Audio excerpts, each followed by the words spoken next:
बहुत समय पहले की बात है। सीतापुर नाम के गांव में पूजा नाम की एक अनाथ लड़की रहती थी। पूजा बहुत ही मेहनती और नेक दिल लड़की थी। वो अपने गांव में ही सुनीता नाम की औरत की लहंगे की दुकान पर लहंगे सिलने का काम करती थी और उसी औरत के यहाँ किराए पर रहती थी। पूजा पढ़ाई में भी बहुत अच्छी थी। वो अपने काम के साथ साथ स्कूल भी जाया करती थी। पूजा की मालकिन सुनीता की एक बेटी भी थी जिसका नाम मोहिनी था। मोहिनी बहुत ही आलसी थी। वो घर का कोई भी काम नहीं करती थी और न ही सही से पढ़ती थी।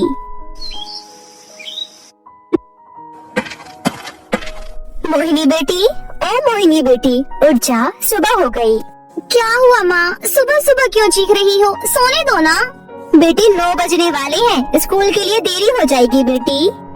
मोहिनी मुंह बनाते हुए उठती है और फ्रेश होने चली जाती है। तभी वहाँ पर पूजा आती है और सुनीता से कहती है, आंटी जी, कल वाले जितने भी लहंगे थे मैंने सारे सिल दिए। अब मैं स्कूल जा रही हूँ। कितनी अच्छी लड़की है ये, बिन माँ बाप की होकर कितनी मेहनत करती है। एक मेरी बेटी है जिसे सोने के अलावा कुछ नहीं आता। तभी वहाँ पर मोहिनी आ जाती है। क्या हुआ माँ, आप किससे बातें कर रही हो? अभी यहाँ पर पूजा आई थी। उस लड़की को देखकर मैं हैरान हूँ कि वो पढ़ाई के साथ साथ हमारी दुकान पर भी काम कर रही है और एक तू है, सोने के अलावा कुछ नहीं आता तुझे। अरे मेरी प्यारी माँ, आपको पता है पढ़ाई करना कितना मेहनत का काम है, लेकिन तब भी मैं पूरी रात पढ़ाई करती रहती हूँ, इसलिए मेरी सुबह नींद नहीं खुलती है। रही बात उस पूजा की, तो उसे स्कूल जाना ही नहीं चाहिए। पढ़ाई लिखाई उसके बस की बात नहीं है। ऐसा कहकर मोहिनी वहाँ से स्कूल चली जाती है। पूजा और मोहिनी एक ही स्कूल में पढ़ती थी। स्कूल में लंच टाइम हो जाता है। पूजा एक पेड़ के नीचे बैठकर पढ़ रही थी। मोहिनी वो सब देख रही थी। वो सब देखकर मोहिनी बहुत चिढ़ जाती है। पढ़ाई लिखाई तुम जैसे गरीबों के लिए नहीं है। अब चल छुपन छुपाई खेलते हैं। नहीं, मुझे पढ़ना है, तुम सब खेल लो। ऐसा सुनकर मोहिनी वहाँ से चली जाती है। ऐसे ही दिन बीत रहे थे। एक दिन स्कूल का रिजल्ट आया। आंटी जी, ये देखो मेरा रिजल्ट, मैं पूरे स्कूल में फर्स्ट आई हूँ। अरे वाह पूजा, ये तो बहुत ही खुशी की बात है। ऐसे ही आगे बढ़ते रहो। उसके बाद पूजा वहाँ से चली जाती है।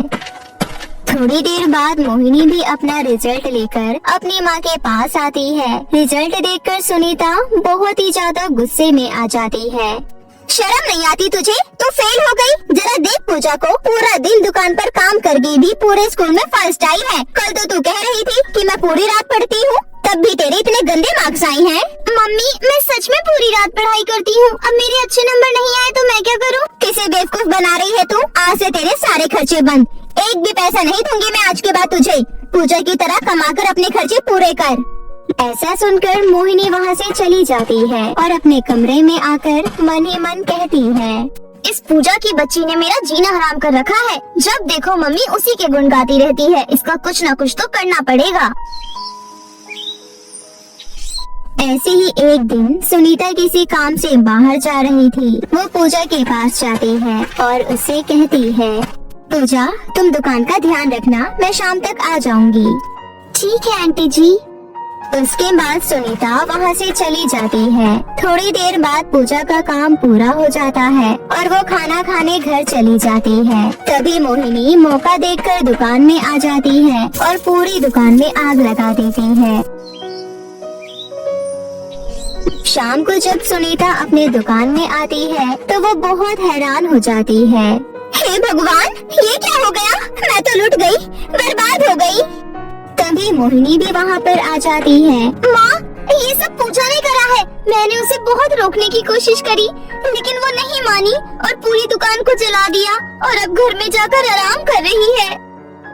सुनीता गुस्से से पूजा के कमरे में जाती है। पूजा सुनीता को देखकर कहती है, आंटी आ गई आप? तूने मेरी दुकान में आग कैसे लगाई? मैंने तुझे अपनी बेटी की तरह माना था। आखिर क्या मिला तुझे मेरी दुकान जलाकर? आंटी, ये आप क्या कह रही हो? मैंने कुछ भी नहीं किया। माँ, इसी ने सब कुछ किया है। इसने सारे लहंगे बाजार में बेच दिए और दुकान में आग लगा दी। तो जैसी हरामखोर मैंने आज तक नहीं देखा। दोबारा से मेरी दुकान पर आने की कोई जरूरत नहीं है। ऐसा सुनकर पूजा रोते हुए वहाँ से चली जाती है। चलते चलते वो एक जंगल में पहुंच जाती है और एक पेड़ के नीचे बैठ जाती है। थोड़ी ही देर में बहुत तेज बारिश शुरू हो जाती है। तभी एक चिड़िया का बच्चा पेड़ के ऊपर से नीचे गिरता है। बारिश बहुत तेज हो रही है। अगर मैंने इस चिड़िया के बच्चे को नहीं बचाया तो ये मर जाएगा। मुझे इसकी जान बचानी होगी। पूजा उस चिड़िया के बच्चे को उठाकर अपने पास रखती है और बारिश रुकने तक उसको अपने हाथ से ढक लेती है। बारिश रुक जाती है, लेकिन तभी वो चिड़िया का बच्चा बोलने लग जाता है। तुम्हारा बहुत बहुत धन्यवाद लड़की। तुम बोल कैसे सकती हो?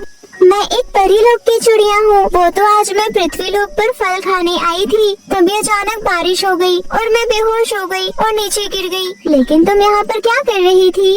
उसके बाद पूजा चिड़िया को सारी बात बताती है। तुम फिक्र मत करो, मैं तुम्हारी मदद करूँगी, मेरे साथ आओ। ऐसा कहकर वो चिड़िया पूजा को अपने साथ आसमान में उड़ाकर ले जाती है। आसमान में बहुत ऊपर जाकर पूजा देखती है कि बादलों में एक जादुई लहंगा का घर है। पूजा, ये एक जादुई लहंगे का घर है, तुम इसमें रह लो। इसमें तुम्हें किसी चीज की कमी नहीं रहेगी और इस घर की सबसे खास बात है कि तुम इसे जहाँ चाहो वहाँ ले जा सकती हो। आज से ये घर तुम्हारा है। ठीक है चिड़िया, मैं इस घर को धरती पर ले जाती हूँ। ऐसा कहकर पूजा उस जादुई लहंगे के घर को पृथ्वी पर ले आती है और हंसी खुशी उस घर में रहने लगती है। कुछ दिन बीत जाते हैं। एक दिन सुनीता और मोहिनी दोनों पूजा के पास आती हैं। बेटी, हम लोग बहुत गरीब हो गए हैं। तुम्हारे जाने के बाद हमारा सब कुछ बिक गया। हमारे पास खाने तक को नहीं है। मेरी कुछ मदद कर दो। आंटी, इसमें कहने की क्या बात है? आप मेरे साथ रह लीजिए। आपने मुझे भी तो सहारा दिया था ना, आप मेरे साथ रह लीजिए। पूजा, मुझे भी माफ कर दो। तुमको माँ ने मेरी वजह से ही घर से निकाला था। अब मैं कभी भी तुम्हारे लिए बुरा नहीं सोचूंगी। और फिर सभी मिलजुल कर उस घर में हंसी खुशी रहने लगती हैं। पत्रिका नाम की एक लड़की अपनी मामा मामी और उसकी बेटी के साथ रहती थी। एक दिन पत्रिका के मामा पत्रिका और अपनी बेटी को स्कूल छोड़ने गए थे। जैसे ही वो दोनों को स्कूल छोड़कर घर लौट रहे थे, तभी एक ट्रक से उनकी गाड़ी का एक्सीडेंट हो जाता है और उनकी वहीं मौत हो जाती है। मामा के जाने के बाद मामी रेखा और उसकी बेटी शिवांगी पत्रिका के साथ बुरा व्यवहार करना शुरू कर देती है। पत्रिका, अब तुझे स्कूल जाने की कोई जरूरत नहीं है। मेरे पास फालतू के पैसे नहीं है जो तेरे स्कूल की फीस भरूं। मैंने हमेशा के लिए नौकरानी की छुट्टी कर दी है। अब घर के काम तू करेगी। क्यों मामी? मुझे पढ़ाई लिखाई करनी है और एक दिन डॉक्टर बनना है। कोई डॉक्टर नहीं बनने वाली तू। घर के कामों में ध्यान दे। वहाँ तक की पढ़ाई का खर्चा कौन तेरे मरे हुए माँ बाप देंगे? मामी, अब मेरे मम्मी पापा को कुछ मत बोलो। ठीक है, मैं नहीं जाऊंगी स्कूल और घर के काम करूंगी। इस तरह उस दिन से पत्रिका स्कूल नहीं जाती है और घर के काम करने लगती है। एक दिन उस गांव के राजा अपने बेटे से कहते हैं, राजकुमार, अब आपकी शादी की उम्र हो गई है। आपको विवाह के लिए कैसी राजकुमारी पसंद है? मुझे किसी राजकुमारी से विवाह नहीं करना है, बल्कि मुझे अपने ही गांव की कोई साधारण लड़की से विवाह करना है। राजा अपने सिपाही को गांव में इस बात की घोषणा करने के लिए कहता है। सिपाही उस दिन गांव में घूम घूम कर इस बात की घोषणा करने लगता है। हमारे राजकुमार के विवाह की उम्र हो गई है। वो हमारे ही गांव की किसी साधारण कुशल लड़की से विवाह करेंगे। कल रात को राजकुमार के जन्मदिन के अवसर पर महल में एक उत्सव आयोजित किया जा रहा है। जो भी लड़की राजकुमार को पसंद आएगी, उसका विवाह हमारे राजकुमार से होगा। गांव की सभी नौजवान लड़कियां उत्सव में खुद को ज्यादा खूबसूरत दिखाने की तैयारी में लग जाती हैं। गांव की सभी लड़कियां अपने लिए सुंदर कपड़े, सैंडल और मेकअप का सामान लेकर आती है। शिवांगी भी उत्सव के बारे में सोचने लगती है। मम्मी, मैं ऐसा क्या करूं जो राजकुमार को पहली नजर में पसंद आ जाऊं? तेरे लिए मैं बहुत ही सुंदर लहंगा, सैंडल और ब्रांडेड मेकअप का सामान लेकर आई हूँ। ये सब पहनकर तू बहुत सुंदर लगेगी और राजकुमार तुझे पहली नजर में ही पसंद कर लेगा। मामी, आप शिवांगी के लिए लहंगा और सैंडल लेकर आ गई हो और मेरे लिए क्या लेकर आई हो? मुझे भी उत्सव में जाना है। तू राजकुमार से विवाह के सपने देख रही है क्या? राजकुमार को अपने लिए राजकुमारी चाहिए, ना कि नौकरानी। नहीं, मैं तो महल का उत्सव देखना चाहती हूँ। मुझे राजकुमार से विवाह करने में कोई दिलचस्पी नहीं है। अगर तुझे राजकुमार से विवाह करने में कोई दिलचस्पी नहीं है, तो तो उत्सव देखने में भी कोई दिलचस्पी मत रख। बड़ी आई उत्सव जाने वाली, तेरा वहाँ कोई काम नहीं है। तुझे कितनी बार बोला है इस घर से बाहर कदम रखने के बारे में सोचा भी मत कर। तो इस घर की नौकरानी है और घर की नौकरानी बनकर चुपचाप सारा काम किया कर। चुपचाप से खाना बना, हम दोनों कल के उत्सव की तैयारी करने जा रहे हैं। पत्रिका उदास होकर खाना बनाने चली जाती है। अगले दिन शिवांगी सुबह जल्दी से उठ जाती है। अरे वाह मेरी बिटिया, आज इतनी सुबह सुबह उठ गई। हाँ मम्मी, राजकुमार को सामने से देखने का बेसब्री से इंतजार कर रही हूँ। अब बस जल्दी से रात हो जाए। मुझे तो पूरा विश्वास है राजकुमार तुझे ही पसंद करेंगे। अब मेरी बेटी है ही इतनी खूबसूरत। अच्छा सुन, तू अपना मेकअप पत्रिका को करने के लिए बोलियो। क्या मम्मी, आप भी उस बेचारी के जले पर नमक छिड़कना चाहती हो? फिर दोनों माँ बेटी हंसने लगती हैं। थोड़ी देर बाद शाम हो जाती है और शिवांगी अपना मेकअप करने के लिए पत्रिका को बुला लेती है। पत्रिका शिवांगी का मेकअप करते करते बोलती है, मामी प्लीज मुझे उत्सव में लेकर चलो ना। सच में मैं बस उत्सव देखना चाहती हूँ। मैं तो राजकुमार के सामने भी नहीं आऊंगी। अब आप दोनों चली जाओगी तो मैं अकेले घर में क्या करूँगी? तू तो बड़ी जिद्दी है। जब एक बार मना कर दिया तो कर दिया। बार बार एक बात बोलकर मुझे गुस्सा मत दिला। शिवांगी के मेकअप हो जाने के बाद रेखा पत्रिका के हाथ पकड़ती है। क्या हुआ मामी? कुछ नहीं, बस तेरा उत्सव में जाने का भूत उतार रही हूँ। इतना बोलकर रेखा पत्रिका के हाथ पकड़ के उसे एक कमरे में बंद कर देती है। उसके बाद दोनों माँ बेटी महल उत्सव में चले जाते हैं। वहीं दूसरी तरफ पत्रिका अकेले कमरे में बैठकर रो रही होती है। मम्मी पापा के जाने के बाद मामा ने मुझे बहुत प्यार किया, लेकिन बाद में मामा भी मुझे छोड़कर चले गए। मुझे मामी बिल्कुल पसंद नहीं करती है और वो मुझे छोटी छोटी बात पर डांटती रहती है। मैं बस उत्सव में जाना चाहती थी। मैंने यहाँ तक बोल दिया कि मैं राजकुमार के सामने भी नहीं आऊंगी, लेकिन फिर भी मामी मुझे लेकर नहीं गई और मुझे अकेले घर में छोड़ दिया। मैं कभी ऐसे अकेले नहीं रही, इसलिए मुझे बहुत डर लग रहा है। मामी और शिवांगी मेरे साथ ऐसा व्यवहार करते हैं कि जैसे पिछले जन्म के दुश्मन हूँ मैं इनकी। तभी वहाँ पर एक परी आ जाती है। आप कैसे आई? मैं यहाँ से गुजर रही थी, तभी बाहर मैंने तुम्हारी रोने की आवाज सुनी, इसलिए मैं अंदर आ गई। पहले तो तुम रोना बंद करो और अपनी परेशानी मुझे बताओ। पत्रिका अपनी मामी और शिवांगी के बारे में परी को सारी बातें बता देती है। सारी बातें सुनने के बाद परी बोलती है, तुम बहुत अच्छी लड़की हो और अब तुम्हारे जीवन में खुशियाँ आने वाली है। इतना बोलकर परी अपनी जादुई छड़ी घुमाती है और वहाँ एक लहंगा और सैंडल प्रकट कर देती है। तुम ये लहंगा और सैंडल पहनकर उत्सव में जा सकती हो। अब मैं अकेले उत्सव में नहीं जा सकती हूँ क्योंकि मुझे महल का रास्ता नहीं पता है। ये लहंगा जादुई है, ये तुम्हें नौकरानी से एक खूबसूरत लड़की में बदल देगी और ये सैंडल भी जादुई है। जब भी तुम अपने मन में कहीं जाने की सोचोगी तो तुम ये सैंडल पहन लेना। ये जादुई सैंडल तुम्हें अपने आप वहाँ पहुँचा देगी। अब तुम उत्सव में जाने के लिए तैयार हो जाओ। आपका बहुत धन्यवाद परी, सच में मेरे जीवन में खुशियाँ आ गई।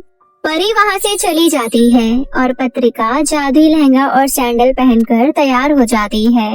उसके बाद पत्रिका बोलती है, जादुई सैंडल मुझे महल तक पहुँचा दो। उसके बाद पत्रिका महल के अंदर पहुँच जाती है। पत्रिका बहुत खूबसूरत लग रही थी, इसलिए सबकी नजर पत्रिका पर ही थी। उत्सव में आई लड़कियाँ पत्रिका को देखकर बातें करने लगती है। अरे ये कौन है? मैंने हमारे गांव में इतनी खूबसूरत लड़की तो कभी नहीं देखी। लगता है पास वाले गांव से आई है। नहीं, उत्सव में तो बस हमारे गांव की लड़कियां ही आ सकती थी। लगता है हमारे गांव की ही है, लेकिन हमने इसे आज से पहले क्यों नहीं देखा? इस तरह लड़कियां उसको देखकर आपस में बहुत बातें करती हैं। शिवांगी भी पत्रिका की तरफ देखती है, लेकिन उसे पहचान नहीं पाती है। कुछ ही देर में राजकुमार उत्सव में आते हैं। शिवांगी देख, ये लड़की उत्सव में सबसे ज्यादा खूबसूरत लग रही है। कहीं राजकुमार उसे ना पसंद कर ले, इसलिए तो उसके सामने जाकर खड़ी हो जा। शिवांगी पत्रिका के सामने जाकर खड़ी हो जाती है। राजकुमार ने बहुत पहले ही पत्रिका को देख लिया था, इसलिए वो शिवांगी को साइड करके पत्रिका के पास जाते हैं। राजकुमार को पहली नजर में पत्रिका पसंद आती है, इसलिए वो उसे अपनी राजकुमारी के रूप में पसंद कर लेते हैं। तुम बहुत खूबसूरत हो, क्या तुम मेरे से विवाह करोगी? नहीं राजकुमार, मैं आपके साथ विवाह नहीं करूंगी। लेकिन क्यों? सारी लड़कियां मुझसे विवाह करना चाहती हैं और तुम मुझे मना कर रही हो। मैं आपसे विवाह करने के लिए इसलिए मना कर रही हूँ क्योंकि मैं जैसी अभी लग रही हूँ वैसी असल में नहीं हूँ। मैं तो नौकरानी का काम करती हूँ और मेरे कपड़े नौकरानी जैसे ही होते हैं। पत्रिका की सच्चाई देखकर राजकुमार उसे पहले से भी ज्यादा पसंद करने लगते हैं। मुझे इन बातों से कोई फर्क नहीं पड़ता है। तुम बहुत सच्ची लड़की हो, इसलिए चाहे कुछ भी हो जाए मैं तुमसे ही विवाह करूँगा। वैसे तुम्हारा नाम क्या है? मेरा नाम पत्रिका है। इस गांव में मेरी मामी रेखा रहती है। मैं उन्हीं के घर में रहती हूँ और घर का सारा काम करती हूँ। पत्रिका के ऐसा बोलते ही वहाँ मौजूद सभी लड़कियाँ उसे पहचानने लगती है। तभी रेखा राजकुमार के पास जाती है और बोलती है, राजकुमार, आप इस नौकरानी से विवाह क्यों कर रहे हैं? ये आपके लायक बिल्कुल भी नहीं है।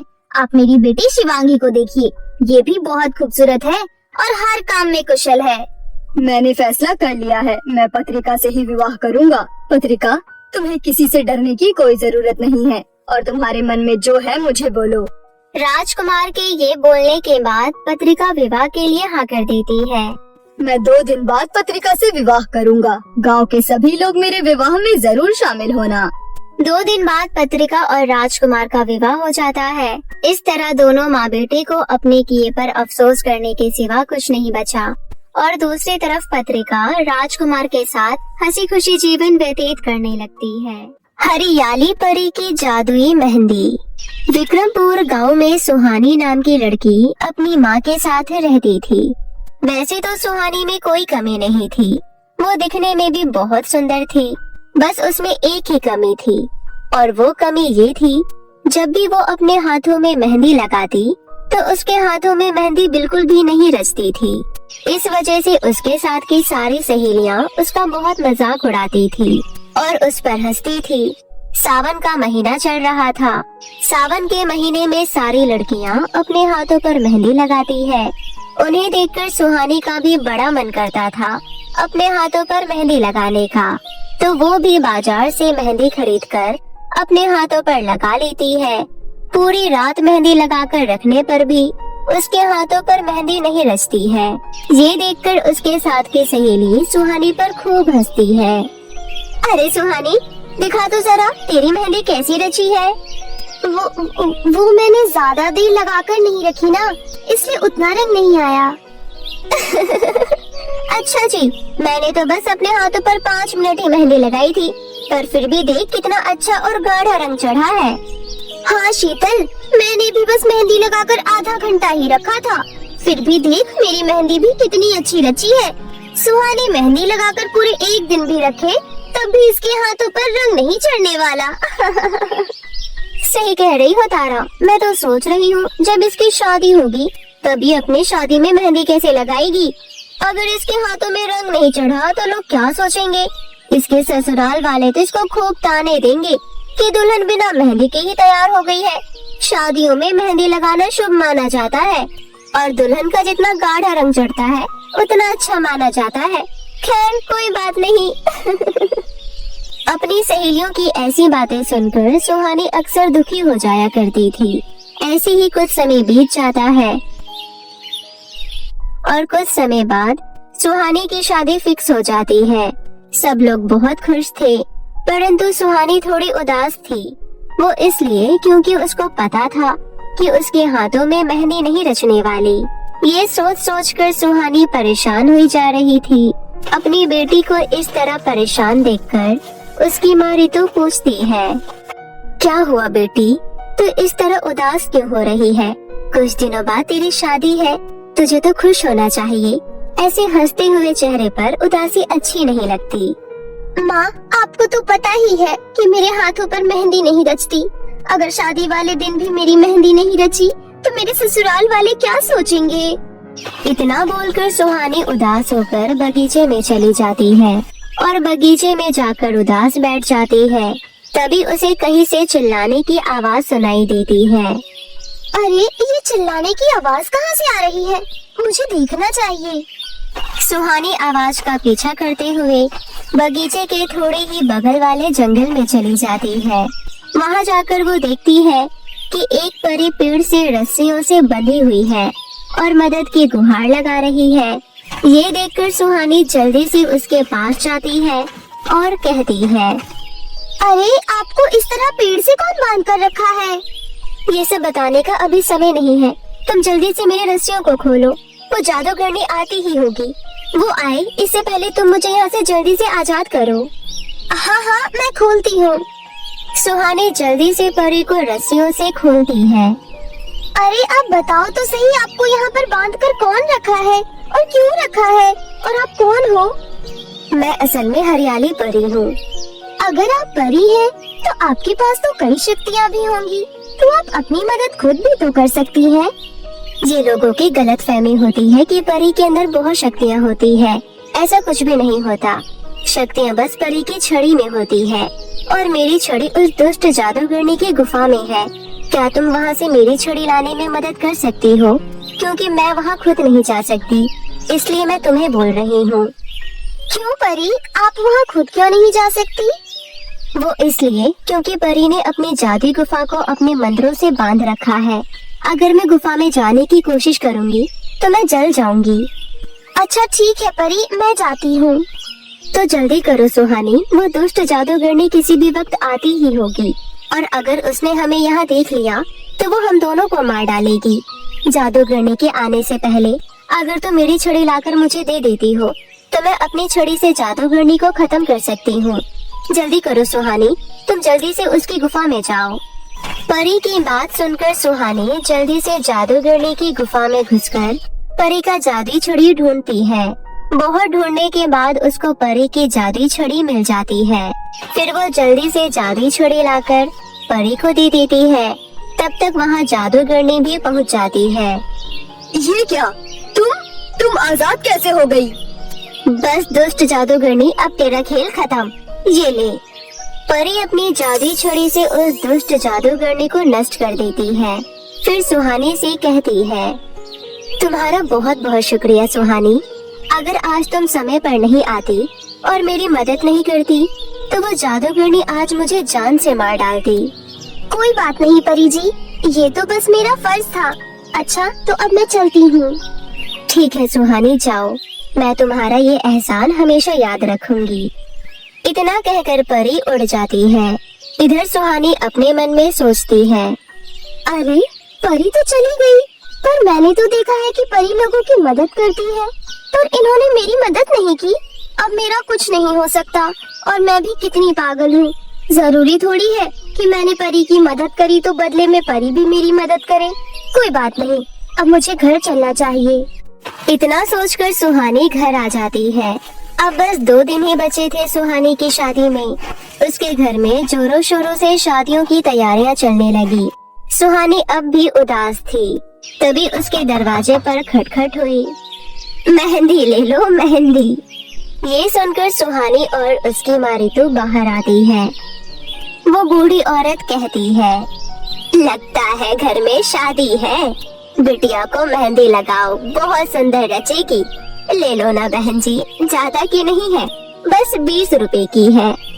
माफ करना अम्मा, पर हम मेहंदी मंगा चुके हैं। अब हम इतनी सारी मेहंदी लेकर क्या करेंगे? एक कीप ही ले लो बहन जी, मेरी थोड़ी कमाई हो जाएगी। सुबह से मैंने कोई कमाई नहीं की। अम्मा, मेरे हाथों पर तो मेहंदी रचती ही नहीं है, कोई फायदा नहीं है मेहंदी खरीदने का। बेटी, मैं तुम्हें कोई ऐसी वैसी मेहंदी नहीं दे रही हूँ। ये मेहंदी सबसे हटकर है। मेरी बातों पर विश्वास कर कर देखो, मेरी मेहंदी का रंग तुम्हारे हाथों पर जरूर आएगा। ठीक है अम्मा, आप कहती हो तो दे दो, और ये लो, आप ये कुछ पैसे रख लो। जीती रहो बेटा, देखना तुम्हारी मेहंदी इतनी अच्छी रचेगी कि सब तुम्हारे हाथ को देखते रह जाएंगे। इतना कहकर वो बूढ़ी औरत वहाँ से चली जाती है। सुहानी सिर्फ उस बूढ़ी औरत की मदद करना चाहती थी, इसलिए वो मेहंदी खरीद ली। शाम को शादी के फंक्शन शुरू हो जाते हैं। सुहानी को मेहंदी लगाई जाती है, परंतु सुहानी को पता था कि उसके हाथों पर मेहंदी नहीं रचने वाली, और आखिर में वही हुआ जिसका उसे डर था। अगले दिन सुहानी की शादी थी। सुबह जब सुहानी सोकर उठी तो देखा कि उसके हाथों पर मेहंदी नहीं रची। ये देखकर सुहानी रोने लगती है। तभी उसकी माँ वहाँ आती है और सुहानी को चुप कराती है। चुप हो जा मेरी बच्ची। माँ देखो, मेरे हाथ पर मेहंदी नहीं रची। अब पता नहीं क्या होगा। शाम को जब लोग पूछेंगे कि मैंने मेहंदी क्यों नहीं लगाई तो मैं सबको क्या जवाब दूंगी। बस मेरी बच्ची चुप हो जा। मैं सोच रही थी कि जो मेहंदी बूढ़ी अम्मा देकर गई है, एक बार तुम वो लगा कर देखो। पता नहीं क्यों मुझे लग रहा है कि वो अम्मा खास तुम्हें मेहंदी देने ही आई थी। अरे माँ, मैंने तो बस उनसे इसलिए मेहंदी खरीद ली ताकि उनकी थोड़ी मदद हो जाए, पर आप कह रही हैं तो एक बार उनकी मेहंदी भी लगा कर देख लेती हूँ। मेरे पास और कोई रास्ता भी तो नहीं है। माँ, शाम को मेरी बारात आ जाएगी। अगर मेरी मेहंदी नहीं लगी तो मैं दुल्हन के रूप में वहाँ कैसे जाऊंगी? मेहंदी तो दुल्हन की शोभा होती है। सुहानी बूढ़ी अम्मा की दी हुई मेहंदी लगाती है। मेहंदी लगाने के थोड़ी देर बाद ही वो मेहंदी सुहानी के हाथों पर रचने लगती है, जिसे देखकर सुहानी और उसकी माँ चौंक जाती हैं। अरे माँ देखो, इस मेहंदी का रंग मेरे हाथों पर चढ़ रहा है। हाँ बेटा, मैं भी यही देख रही हूँ। सब ऊपर वाले की कृपा है। सुहानी की खुशी का ठिकाना नहीं था। अब सुहानी बहुत खुश थी। सुहानी अपने कमरे में बैठकर अपने हाथों को निहार रही थी। तभी वहाँ हरियाली परी प्रकट होती है और कहती है, सुहानी। अरे परी जी, आप यहाँ? हाँ सुहानी, तुम्हें क्या लगा कि मैं तुम्हारी मदद नहीं करूँगी? मैं तुम्हें देखते ही तुम्हारी परेशानी समझ गई थी। मैं चाहती तो उस वक्त भी तुम्हारी मदद कर सकती थी, परंतु मैं तुम्हें थोड़ा परखना चाहती थी। तुम वाकई में बहुत ही अच्छी लड़की हो। तुमने उस बूढ़ी अम्मा से ये सोचकर मेहंदी खरीदी कि ताकि उनका खर्चा निकल जाए। मुझे बहुत अच्छा लगा। असल में वो बूढ़ी अम्मा के रूप में मैं ही थी। और ये जो मेहंदी तुम्हारे हाथों पर लगी है, ये जादुई मेहंदी है। इस मेहंदी को लगाकर तुम जो भी मांगोगी वो तुम्हें मिल जाएगा। इसे तुम मेरी तरफ से आशीर्वाद समझना, और ये मेहंदी कभी खत्म नहीं होगी। इतना कहकर परी वहाँ से चली जाती है। सुहानी अब बहुत खुश होती है। फिर वो अपनी मेहंदी से अपने लिए एक बहुत ही प्यारा सा लहंगा मांगती है और उसके सामने बहुत ही सुंदर सा लहंगा प्रकट हो जाता है। ये देखकर तो सुहानी और भी ज्यादा खुश हो जाती है। अरे वाह, ये मेहंदी तो सचमुच जादुई है। अरे वाह, ये मेहंदी तो सचमुच में जादुई है। आपका बहुत बहुत शुक्रिया हरियाली परी। सुहानी आवाज लगाकर अपनी माँ को बुलाती है और अपनी माँ को सारी बात बताती है। ये सुनकर उसकी माँ रितु भी बहुत खुश होती है। शाम को सुहानी की बारात आ जाती है। सुहानी अपने जादुई मेहंदी से मांगे हुए लहंगे को पहनकर बहुत ही अच्छे से तैयार होती है। सुहानी के हाथों में इतनी अच्छी मेहंदी रचा देख उसके साथ की सहेलियां सुहानी से जलने लगती हैं, परंतु सुहानी को इससे कोई फर्क नहीं पड़ता है। सुहानी को देखकर उसके ससुराल वाले सुहानी की बहुत तारीफ करते हैं और इस तरह सुहानी की शादी बहुत ही धूमधाम से हो जाती है। सुहानी खुशी खुशी अपनी माँ से विदा लेकर अपने ससुराल पहुँच जाती है। अपने ससुराल में सुहानी को जिस भी चीज की कमी होती थी तो वो जादुई मेहंदी से मांग लिया करती थी और सबको खुश रखती थी।